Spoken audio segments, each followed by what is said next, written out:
Shuster here on Take Action News, the weekend of April the 27th. A special welcome to everybody who's listening to us on our affiliates, including Chicago and Michigan and Oklahoma and Ohio and all across the country on our YouTube channel, Take Action News TV. So glad to have everybody with us. Daniel Marans, how you doing, my friend, this weekend? What's happening? Yeah, watch the water. Yes, sir.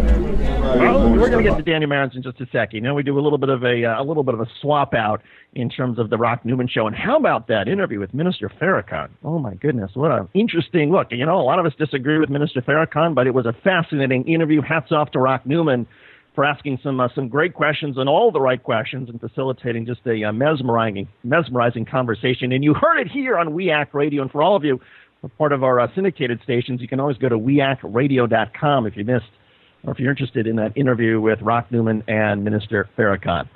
We want to start this show by talking a little bit about what happened in West Texas. It has now been a week and a half since the explosion there at that fertilizer plant that killed 15 people and injured more than 150. And unfortunately, the news and the safety violations and how they affect workers and how they affect the people of that city, the news is troubling on so many fronts. Just to set this up, though, before we get to some of the safety violations that have come out, before we get to the arguably negligent handling of that plant and how they approach regulators, in fact, no regulation, I just want to remind everybody, here's what it sounded like for a couple that was watching the fire at about the 6 o'clock Texas time. They were watching the fire in the distance, and then they saw the massive explosion and fireball. Here's what it sounded like.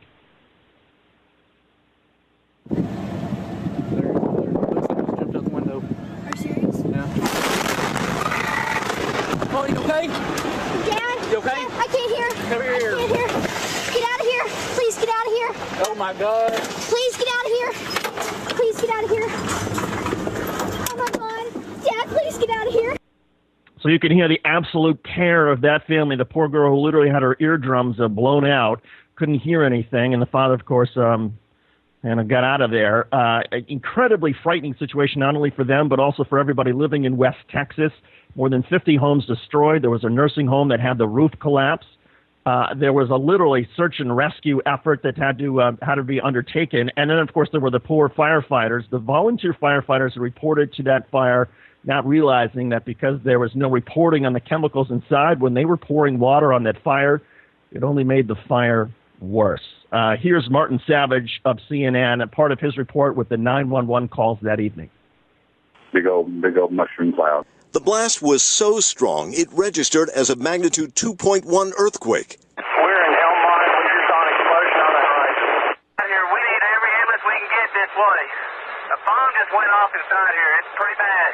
Half of the town's 2,600 residents were forced to evacuate.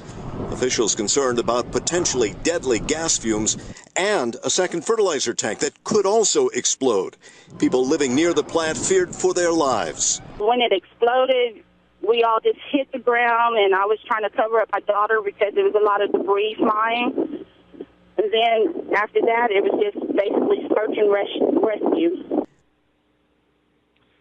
I mean, it's just crazy. It's crazy. And the fact of the matter is, folks, we are now discovering a week and a half later that much of this could have been prevented had the plant simply been doing what they were supposed to be doing, and that is notifying the federal government, notifying regulators about what was there.